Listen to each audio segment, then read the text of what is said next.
সাভারের আশুলিয়ায় আধিপত্য বিস্তারকে কেন্দ্র করে গুলির ঘটনায় 3 জনকে গ্রেফতার করেছে পুলিশ।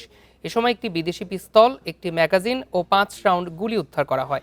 সকালে গ্রেপ্তারকৃতদের 5 দিনের রিমান্ড আবেদন করে আদালতে পাঠানো হয়েছে। পুলিশ জানায়, গত 7 এপ্রিল আশুলিয়ার আধিপত্য বিস্তারকে কেন্দ্র করে শুটার বাপ্পি গ্রুপ পারভেজ নামে একজনকে লক্ষ্য করে একাধিক গুলি ছুড়লে তিনি গুলিবিদ্ধ হয়ে আহত হন। পরবর্তীতে এই ঘটনায় মামলা দায়ের করলে তথ্য প্রযুক্তির সহায়তা এবং গোয়েন্দা তথ্যের ভিত্তিতে অভিযান পরিচালনা করে প্রথমে সিয়াম ও মিরাজ নামে 2 জনকে গ্রেপ্তার করা হয়। পরে তাদের স্বীকারোক্তি অনুযায়ী গুলির ঘটনায় সরাসরি জড়িত রুবেল বাড়িকে গ্রেপ্তার করা হয়।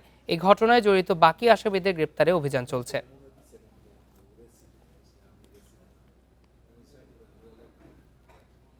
আদালতে তাদের নিবিড়ভাবে জিজ্ঞাসাবাদের জন্য আমরা রিমান্ড প্রার্থনা করেছি। আমরা তাদের কাছে যদি আদালত যদি রিমান্ড মঞ্জুর করে, তাহলে আমরা জিজ্ঞাসাবাদের মাধ্যমে আমরা জানতে পারবো যে এই ঘটনার সাথে তাদের সাথে আর কারা কারা জড়িত আছে।